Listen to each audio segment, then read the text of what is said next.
ഈശോയിൽ സ്നേഹവാത്സല്യമുള്ളവരെ, ഇന്ന് സാർവത്രിക സഭ, ഭാരതസഭ വിശുദ്ധ തോമാസ് ശ്ലീഹായുടെ തിരുനാൾ ആഘോഷിക്കുന്നു. തിരുനാളിൻ്റെ ആശംസകൾ നേരുന്നു. വളരെ പ്രത്യേകമായിട്ട് ഇന്ന് ജന്മദിനം ഓർക്കുന്നവരെയും വിവാഹ വാർഷികം അനുസ്മരിക്കുകയും തോമസ് തൊമ്മൻ എന്നൊക്കെ പേരുള്ള എല്ലാവരെയും അഭിനന്ദിക്കുന്നു. വളരെ പ്രത്യേകമായിട്ട് ഈ തോമാസ് ശ്ലീഹായുടെ പ്രത്യേകത നമുക്കറിയാം. ചില വചനങ്ങൾ നമുക്കറിയാം. നമുക്കും അവനോടുകൂടെ പോയി മരിക്കാം. കർത്താവ് ഞങ്ങൾക്ക് വഴിയറിയില്ല, എൻ്റെ കർത്താവ് എൻ്റെ ദൈവമേ. ഈ 3 വചനങ്ങളാണ് വരുന്നത്. കാരണം 12 പേരിൽ പത്രോസാണ് കർത്താവുമായിട്ട് ഒരുപാട് സംഭാഷണം നടത്തിയിട്ട് വിളിക്കുമ്പോൾ, ഞാൻ പാപിയാണ്, എന്നെ വിട്ടിട്ട് പോകണമേ.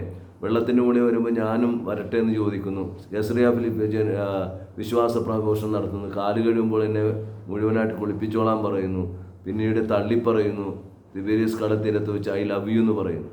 മറിച്ച് പിന്നീട് വരുന്ന തോമാസ് ശ്ലീഹയാണ്. അതാണ് ഞാൻ ആമുഖത്തിൽ പറഞ്ഞ 3 സ്ഥലത്ത് തോമാസ് ശ്ലീഹ കർത്താവുമായിട്ടുള്ള വലിയ ശക്തമായ സംഭാഷണം നടത്തുന്നത് ക്ലിയറാണ്. നമ്മളിന്ന് പ്രധാനമായിട്ട് ചിന്തിക്കേണ്ടത് ഡൗട്ടിങ് തോമസ് അല്ല, ബിലീവിങ് തോമസ് ആണ്. ഞാൻ എപ്പോഴും ചിന്തിക്കുന്ന ഒരു ആശയമാണ്, എന്തുകൊണ്ടാണ് ഈ തോമാസ് ശ്ലീഹ അവരുടെ കൂടെയാണ് എല്ലാവരും അടച്ചുപൂട്ടിയിരുന്നപ്പോൾ തോമാസ് ശ്ലീഹ ഈശോയെ അന്വേഷിക്കുകയായിരുന്നു. അന്വേഷിച്ച് കടന്നു വരുമ്പോഴാണ് ഇവർ പറയുമ്പോൾ തീർച്ചയായിട്ടും ആ യേശു ഉദിതനായ യേശു ആണെങ്കിൽ ആ യേശുവിന് 5 മുറിവുകൾ കാണണം.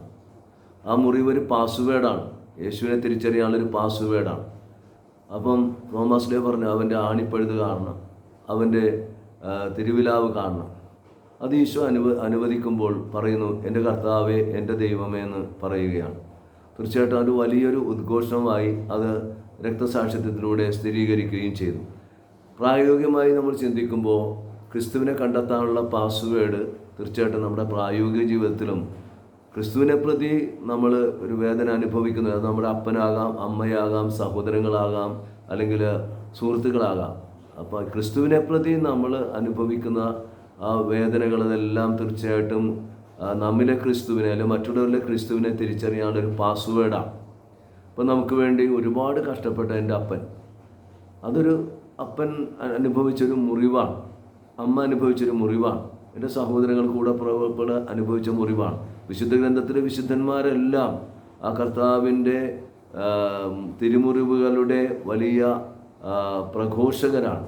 അതുകൊണ്ട് നമുക്ക് കിട്ടുന്ന ഒരു മനോഹരമായിട്ടുള്ള ഒരു വ്യത്യസ്തമായ ചിന്ത, ക്രിസ്തുവിനെ കണ്ടെത്താനുള്ള പാസ്വേഡ് നമുക്ക് തോമാസ് ശ്ലീഹ നൽകി. ആ ക്രിസ്തുവിനെ നമ്മിലും മറ്റുള്ളവരും കണ്ടെത്താനായിട്ട് നമുക്ക് പരിശ്രമിക്കാം. അങ്ങനെ എൻ്റെ കർത്താവ്, എൻ്റെ ദൈവമെന്ന് നമ്മുടെ ജീവിതത്തിൽ ഉദ്ഘോഷിക്കുവാനുള്ള കൃപ അവർ നൽകട്ടെ എന്ന് ആശംസിക്കുന്നു. എല്ലാവർക്കും തിരുനാളിൻ്റെ ആശംസകൾ, നന്മകൾ.